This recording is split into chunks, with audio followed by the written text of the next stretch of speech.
नमस्कार, मैं हूं आपके साथ मयंक। आज 22 तारीख है और जो खबरें आ रही हैं ईरान से, अमेरिका से, वो बेहद चिंता पैदा करने वाली हैं। और मैं एक बड़ा सवाल पूछना चाह रहा हूं, अपनी बात सामने रखना चाह रहा हूं, वो ये कि क्या हज के बीच में धोखे से ईरान पर बड़े हमले की तैयारी है।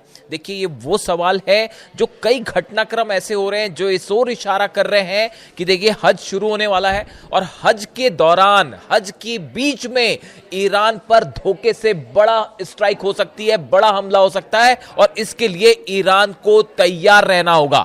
अब ये बात क्यों कही जा रही है, ये बात क्यों निकल के आ रही है, ये बड़े गौर करने वाली बात है। देखिए, मैं आपको बार बार ये बात कहता हूं कि जो चीज ऊपर से दिखाई दे रही है उसमें और जो चीज अंदर हो रही है उसमें जमीन आसमान का अंतर है। अब देखिए, ये बात आखिर आ कहां से रही है कि हज के बीच स्ट्राइक हो सकती है। देखिए, सबसे बड़ी वजह जो इस समय है चर्चा में है कि नेतन्याहू और ट्रंप के बीच में फोन पर बातचीत हुई, जिसमें नेतन्याहू जो है वो ट्रंप से सख्त नाराज हुए और ट्रंप ने कहा कि अभी हमला नहीं करना चाहिए, लेकिन नेतन्याहू चाहते थे कि हमला पहले होना चाहिए। अब दिखाने की कोशिश क्या हो रही है ये समझिए जरा, आप खुद सोच के देखिए कि डोनाल्ड ट्रंप की नेतन्याहू से फोन पर बातचीत हो और इस बारे में खबरें मीडिया में बाहर कैसे आ सकती है।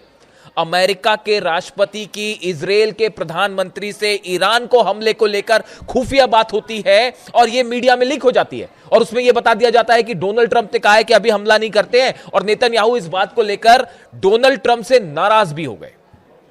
क्या ऐसा हो सकता है वाकई? और ये बात मीडिया में लीक क्यों है? आप देखिए, समझिए इस बात को कि दिखाने की कोशिश क्या हो रही है। जबकि जो तैयारियां कह रही हैं, एक बड़े हमले की तैयारी में इजराइल भी तैयार है और अमेरिका भी तैयार है।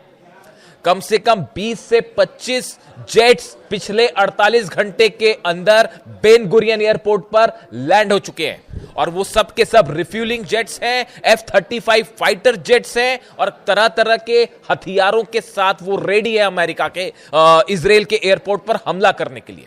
यानी बड़ी कोशिश है इस तरह की ये दिखाने की कि शायद अब बातचीत आगे हो या इस तरह की बातें आगे हो, लेकिन असली तैयारी कुछ और कहती है।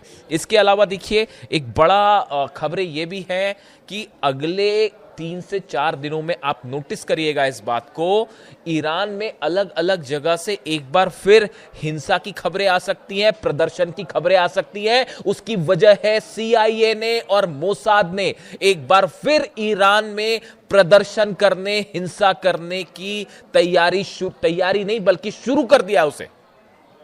और कोशिश यह है कि एक बार फिर ईरान में असंतोष फैलाया जाए, लोगों को प्रदर्शन करने के लिए उकसाया जाए। इस तरह की खबरें आप नजर रखिएगा, अगले 2 से 3 दिन के अंदर आपको सुनाई पड़ेगी कि ईरान में फला जगह प्रदर्शन हुआ, ईरान में फला जगह हिंसा हुई। इस तरह की खबरें आने लगेंगी, क्योंकि अगर आप सीधा स्ट्राइक करते हैं, ईरान ने अपने आप को बड़ा तेजी से मजबूत किया है। जो रिपोर्ट्स कह रही हैं, खुफिया रिपोर्ट्स कह रही हैं, ये जो सीज फायर का टाइम था, इसमें ईरान ने अपने आप को हर स्तर पर तेजी से मजबूत कर लिया है। तो अब सीधा एक बार फिर कोशिश हो रही है कि वो जो प्रदर्शन का दौर जनवरी में हुआ था उसी तरह से फिर से किया जाए और अमेरिका और इजराइल इस काम में लग गए। इसके अलावा आप देखिए, जो खबरें हैं अंदर ही अंदर, खुफिया जो खबरें हैं कि एक बड़ा कोवर्ट ऑपरेशन कर सकता है CIA और मोसाद। ईरान में कई जगह अंदर धमाके किए जा सकते हैं, ईरान में जो है हिंसा फैलाने की कोशिश हो सकती है, इस तरह की खबरें सामने आ सकती हैं। और सबसे बड़ी बात, कोवर्ट ऑपरेशन के जरिए कई बड़ी हस्तियों को निशाना बनाने की कोशिश की जा सकती है। और टॉप में है ईरान के सेना प्रमुख, IRGC के प्रमुख अहमद वाहिदी साहब। इस समय अमेरिका की राह में सबसे बड़ा रोड़ा कोई है जो कि पूरे अमेरिका के सामने सीना ठोक के खड़े हो गए हैं, वो है IRGC के प्रमुख अहमद वाहिदी साहब, IRGC के प्रमुख। और उन्होंने ये बात साफ कर दी। ये देखिए, पूरा जो प्लान था, जिस तरह से हमले हुए, अली खामेनी साहब का असैसिनेशन होता है, उसके बाद मुस्तफा खामेनी जो सुप्रीम लीडर हैं वो घायल होते हैं, ऐसे हालात में देखिए कई बड़े लीडर्स को असैसिनेट कर दिया ईरान के। इन सूरत में जो कमान संभाली वो संभाली सेना प्रमुख ने, IRGC चीफ ने, अहमद वाहिदी साहब ने। और उन्होंने ये सीज फायर के टाइम पे हर स्तर पर ईरान को एक मजबूत किले में परिवर्तित कर दिया है। हॉर्मूज से लेकर तेहरान के आसमान से लेकर तेहरान की जमीन से लेकर ईरान के बॉर्डर्स को लेकर मिसाइल्स को लेकर अब ईरान इतना ज्यादा एग्रेसिव है। मैं आपको उनकी बयान बताऊंगा कि वो हालात ऐसे हो गए हैं कि ईरान अब हर मामले पर भारी पड़ता दिखाई दे रहा है। आपने नोटिस किया कल क्या बयान आए, 3 ईरान की तरफ से जो 3 बयान आए, ईरान की तरफ से बयान आए कि अगर अब हमला हुआ तो यह वर्ल्ड वॉर की शुरुआत होगी। यह ईरान की सेना की तरफ से बयान आया है कि अगर अब की बार ट्रंप ने हमला किया तो यह वर्ल्ड वॉर की शुरुआत होगी। अब ईरान ने बात क्यों कही?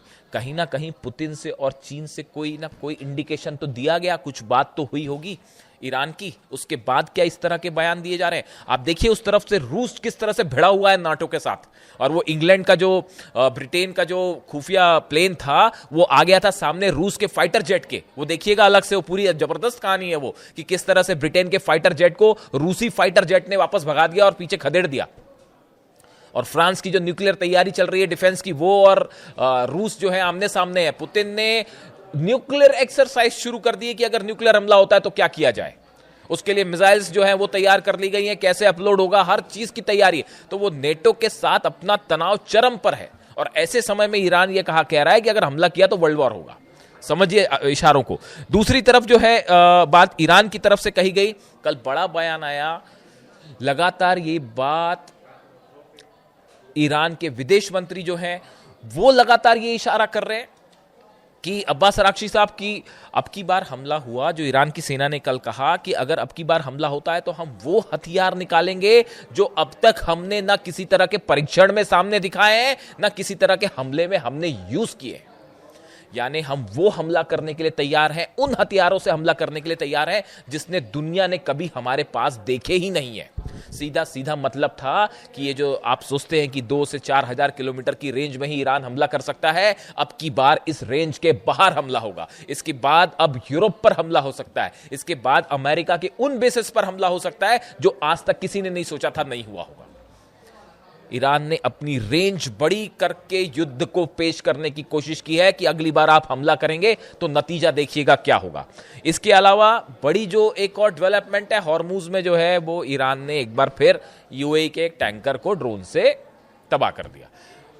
हॉर्मूज के इलाके में यूएई का टैंकर बिना आरजीसी के परमिशन के, ईरान की सेना के परमिशन के क्रॉस करना चाह रहा था। शाहिद 136 से ईरान की सेना ने सीधा उस पर हमला कर दिया, ड्रोन जाके सीधा उस पर गिरा और उस पर आग लग गई। ईरान की सेना का कहना ऐसा है, ईरान ने साफ कर दिया हॉर्मूज में उसने अपने पॉइंट भी डिसाइड कर दिए और यह बात फिर साबित कर दी है कि ऐसा है, हॉर्मूज में हमारी परमिशन के बिना तो परिंदा भी पर नहीं मार सकता, अब आपको जो करना है कर लो।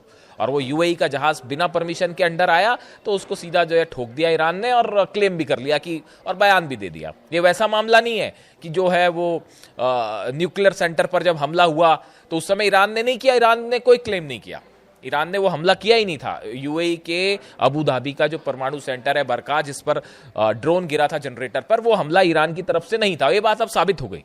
वो पहले स्पेकुलेशन थे, वो कोशिश कैसी थी क्या थी वो सब आप जानते ही हो, फॉल्स फ्लैग ऑपरेशन था। तो वो हमला नहीं किया था, तो आरजीसी ने क्लेम नहीं किया। मैंने आपको इसीलिए कहा कि ईरान जब हमले करता है तो क्लेम कर लेती है आरजीसी तुरंत कि हाँ हमने किया है, सीना ठोक के क्लेम करते हैं जी हमने हमला किया था। तो वो ये वाला जो जहाज पे टैंकर पर अटैक है, वो यूएई का जहाज बिना परमिशन के आया टैंकर, इन्होंने शाहिद 136 मार दिया और वो सीधा जाके गिर गया। वो पिक्चर भी रिलीज कर दी और ईरान की सेना ने कह भी दिया कि साहब ये हमला हमारा है, अगली बार अगर आओगे तो फिर ठोकेंगे। तो वो साफ बोलने को तैयार है। यानी हॉर्मूज में भी इसने साबित कर दिया। और कल अकबरजादे साहब का बयान है, आपने सुना ही होगा, उन्होंने कह दिया कि पूरी तरह से अमेरिका फेल हो गया हॉर्मूज को खुलवाने में, और अमेरिका अब तक ये समझ ही नहीं पाया कि ईरान की असली ताकत क्या है, और ईरान को समझ ही नहीं पाया अमेरिका। तो कुछ हद तक वो इस बात को सही भी कह रहे थे। यानी आप देखिए ईरान का जो अप्रोच है वो बहुत ज्यादा एग्रेसिव हो गया है पिछले चंद दिनों के अंदर, और खास तौर पर पुतिन और जिनपिंग की मुलाकात के बाद। और बड़ी खबर, अब देखिए ये जो खबर है जिसको लेकर तमाम चर्चाएं हैं कि पाकिस्तान के सेना प्रमुख तेहरान उसको निगोशिएट करने के लिए मुनीर को भेजा गया और मुनीर की जो है ईरान के अधिकारियों से मुलाकात हुई है, बात हुई है। लेकिन मुस्तबा खामेनी के तरफ से एक बात साफ कर दी गई है ईरान की सेना को, अपने डिप्लोमेट्स को, कि ईरान का यूरेनियम ईरान से बाहर नहीं जाएगा। ये बहुत बड़ी खबर है और देखिए इसको लेकर लगातार ये कोशिशें हैं, पूरा मामला जो है वो यूरेनियम पर आके अटक गया है। इसीलिए पुतिन कह रहे थे कि ये डेड एंड पे पहुंच गया मामला। पुतिन ने डेड एंड शब्द का इस्तेमाल किया था। आप 9 मई का उनका बयान उठा के सुन लीजिए, उसके बारे में मैं चर्चा भी कर चुका हूं।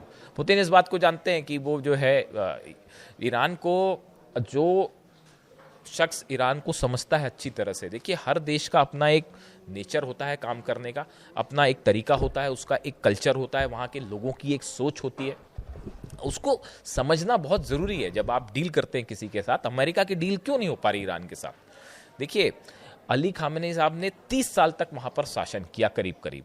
उस 30 साल के शासन के दौरान आप अली खामेनी साहब के बयान देखिए, उनकी स्पीचेस सुनिए, उनकी सोच समझिए। उनका विजन एकदम साफ था, क्लियर था, कहीं भी उसमें किसी तरह की हेर फेर नहीं थी, किसी तरह का धोखा नहीं था, किसी तरह का मिलावट नहीं था। वो जो भी उनका स्टैंड था, वो आप उससे सहमत हो ना हो वो एक अलग बात है, लेकिन वो जो बात उन्होंने जो कही, वो बात हमेशा जो कही उसको दिल से उन्होंने कही और उसको हमेशा एग्जीक्यूट भी किया, जो कहा वही किया। इसीलिए अली खामेनी साहब जो हैं, दूसरे नेताओं से मैं बार बार कहता हूं कि वो अलग थे और ऐसा शख्स जो है वो सदियों में एक बार आ पाता है। आज उनकी शहादत के बाद पूरा ईरान उनके साथ खड़ा हो गया और उनका विजन बिल्कुल साफ था कि अमेरिका जो है वो अरब और ईरान की लड़ाई करवा के इस पूरे क्षेत्र पर कब्जा करना चाहता है। मिनरल रिसोर्सेज जो है, रेयर अर्थ मटेरियल हो, चाहे पेट्रोकेमिकल्स हो, तेल हो, ऑयल हो, गैस हो, इस पूरे इलाके पे अपनी हेजेमनी चाहता है, पूरा कंट्रोल चाहिए अमेरिका को। और इसीलिए उन्होंने उस इंटरव्यू के दौरान कहा था, शायद 81 का इंटरव्यू है, 1981 का इंटरव्यू है, जिसमें उन्होंने पूछा गया था कि ईरान का सबसे बड़ा दुश्मन कौन है। एक शब्द में जवाब आया था, अमेरिका। और अभी तक वो आखिरी वक्त तक उस बात को मानते रहे। तो किसी सूरत में उन्होंने अपने ईरान को 30 साल तक यही सिखाया है कि किसी सूरत में साहब सरेंडर जैसा शब्द ईरान की डिक्शनरी में है ही नहीं। वो ये कह रहे हैं, मुस्तबा खामेनी कह रहे हैं कि या तो हम शहीद होंगे और या फिर जंग जीतेंगे। कोई सरेंडर वरेंडर और इस तरह की कोई बात ही नहीं है, इस तरह की कोशिश ही नहीं है। ये क्यों बार बार अमेरिका के उपराष्ट्रपति की तरफ से या विदेश मंत्री की तरफ से या राष्ट्रपति की तरफ से इस तरह के बयान आते हैं कि ऐसा कर देंगे, वैसा कर देंगे, झुका देंगे? इसका कोई मतलब ही नहीं है। इसीलिए ईरान कह रहा है कि आप समझ ही नहीं पाए कि हम कौन है। इमाम हुसैन वाले जो प्रिंसिपल्स हैं वो कूट कूट के ईरान की जनता में है, ईरान के खून में दौड़ रहे हैं साहब, वो कोई मतलब ही नहीं है। वो कोशिश ही छोड़ दीजिए आप। तो ये जो डील वाली जो बात है, चर्चा वाली बात जो है, इन सबको देख के ऐसा लगता है, देखिए हमने बात शुरू जो की थी कि इसकी बड़ी आशंका जताई जा रही है, जहां से हमने बात शुरू की कि क्या हज के बीच में क्या ये कोशिश है अमेरिका की कि ऊपर से ये दिखाया जाए कि नहीं बातचीत हो रही है, बातचीत हो रही है, बातचीत हो रही है, और उसके बीच में अचानक से हमला कर दिया जाए। लेकिन उसमें भी ये भी सुनिश्चित किया जाए कि ईरान के अधिकारियों को, अब देखिए अली खामेनी साहब ने तो हटने से छिपने से मना कर दिया था। जाते और चाहते तो वो कहीं ऐसी जगह हाइड आउट में चले जाते, खोज ही नहीं पाते। आप जागरोस की पहाड़ में पूरी अमेरिका की आप लाखों फौज भी उतार लेते तो जागरोस की पहाड़ी में आप किसी को नहीं खोज सकते अगर कोई छुप जाए वहां जाके। लेकिन वो हाइड आउट में कभी नहीं गए। उन्होंने कहा कि मैं सामने रहूंगा हमेशा। लेकिन अब जो है ईरान, इस असैसिनेशन के बाद जो है ईरान अपने अधिकारियों की सुरक्षा को लेकर बड़ा कॉन्शियस है। अपने परमाणु जो साइंटिस्ट हैं उनको लेकर, मुस्तबा खामेनी साहब की सुरक्षा को लेकर, आरजीसी के जो चीफ है उनको लेकर। तो अब वैसा हमला वैसे नहीं हो सकता।